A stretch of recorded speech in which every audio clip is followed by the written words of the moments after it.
Throughout the 2020 season, the Buffalo Bills offense has only gotten better and better. Their only loss in their last 7 games came to Arizona on a Hail Mary in Week 10, and the offense has been rolling since their loss to Kansas City in Week 6. But on Sunday night, the Bills offense was tested more than they had been all year, and they struggled for the entire first half. After halftime, though, the Bills offense looked like an entirely different team. So the question that I set out to answer when I sat down at my desk to study this game was what exactly changed for the Bills offense in the second half.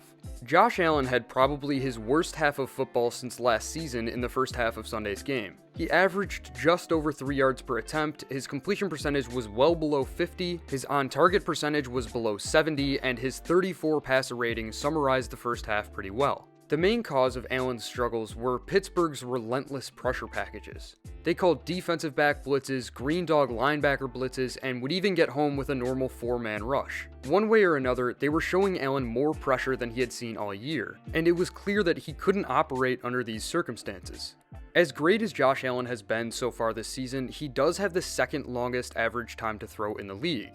So it's clear that Allen is most comfortable when he has some time in the pocket to progress through his reads. Bills offensive coordinator Brian Daboll has done a phenomenal job of tailoring the offense to benefit Allen as much as possible. And that means using play action at the 4th highest rate in the league and installing long developing route concepts. The problem with this style of offense, though, is the quarterback often doesn't have enough time to throw when the opposing defense is getting constant pressure, which we saw from the Steelers for the entire first half.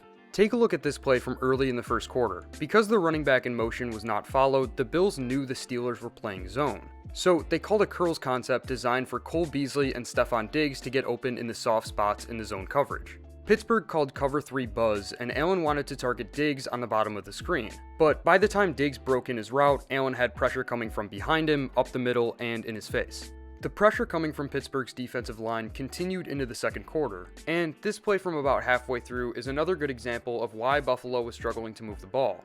This time, Allen has a couple of curls, an out route to his right, and a stutter go from Gabriel Davis to his left. He's progressing from right to left, so when he sees Steelers cornerback Cameron Sutton maintain a deep cushion over Diggs to take away the curl at the top, Allen looks to Davis on the other side, who has burned Steven Nelson with nothing but daylight in front of him. Allen got the ball out in time, but underthrew Davis because he was forced to throw off balance across his body with pressure in his face from TJ Watt. Davis got open, and this would have been an easy touchdown for the Bills if Allen had thrown an accurate ball. The reason for this play's failure, though, wasn't really Allen's accuracy, it was the immediate pressure from TJ Watt. Allen has the strongest arm in the league, and it's very rare to see him underthrow a receiver, including back before he was accurate. The pressure from this defensive line definitely made Allen uncomfortable, which we saw not only through his struggle to throw accurately, but also through his inconsistency in progression speed, which is another thing that Allen has not struggled with very often recently. Take this 3rd and 10 from late in the first half as an example. The Bills know that Pittsburgh is in man coverage because when Allen motions his running back out wide, the safety follows him. Allen's primary read is what I'd call a wide-angle route from his slot receiver, Gabriel Davis, and his secondary read is a fade from his tight end, Dawson Knox. After he takes the snap, Allen looks to Davis, doesn't see any separation, and checks off the read. But right after Allen looks the other way, Davis creates that separation and gets open over the middle. If Allen threw the ball hard and inside of Davis, this would have been a touchdown, but instead he forces a more difficult throw to his tightly covered tight end in the end zone. Allen felt the need to speed up his process because of the constant pressure he was facing from the Pittsburgh defensive line. And here it caused him to miss what should have been an easy 6 points.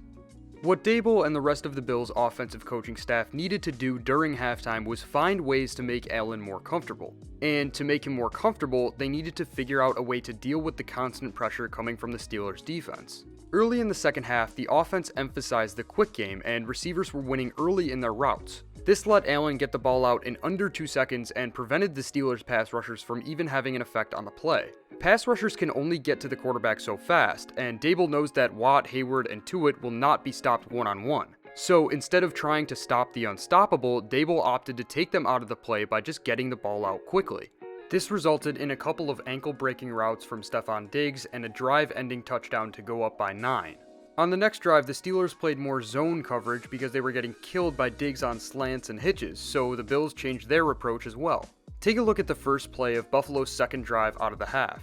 The outside leverage from the outside cornerbacks tell the offense that the defense is in zone coverage. and the single high safety shell hints at cover 3. The call is indeed cover 3 cloud, and the Bills called a Yankee concept specifically designed to beat cover 3.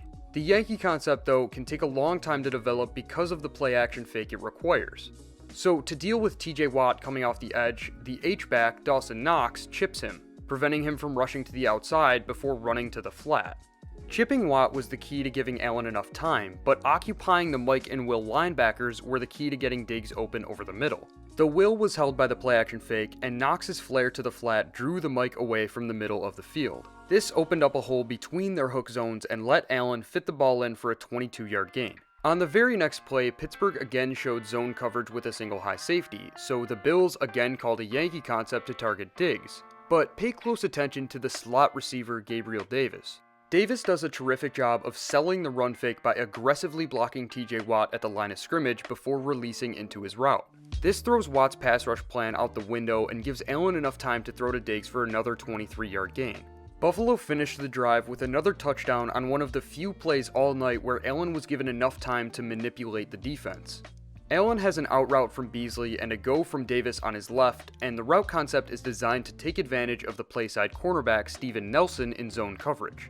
The Steelers called cover 2, and Nelson was responsible for the curl flat zone on the sideline, meaning his job was to cover anything on the sideline between 0 and 10 yards past the line of scrimmage. When Beasley broke to the flat, Allen pump faked to hold Nelson for just a fraction of a second, which opened up the hole between the corner and safety, and the play resulted in a touchdown. The key to the success of this play was giving Allen enough time to manipulate the defense, which would have been impossible if TJ Watt and Cam Hayward were blocked one-on-one. But neither of those guys were even on the field for this touchdown. Pittsburgh's defense was so tired out by the end of this drive that Watt and Hayward came off the field, and the Bills wasted no time in taking advantage.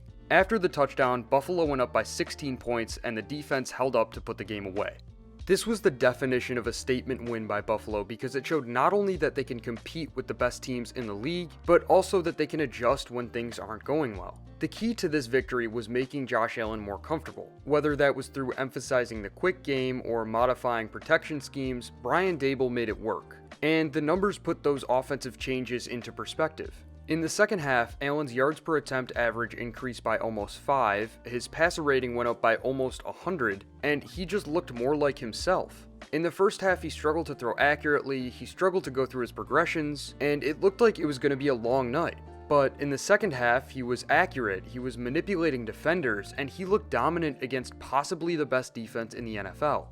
If we needed any more proof that Brian Daboll deserves a shot at a head coaching job, we got it on Sunday. He put on a show on Sunday Night Football with the entire country watching, including owners who are looking for a new head coach. But in the meantime, this Bills team is getting hot at the right time, and I would not be surprised if they give Kansas City a run for their money in January. But that's going to do it for this week's video. Thank you guys so much for watching, and I'll see you in the next one.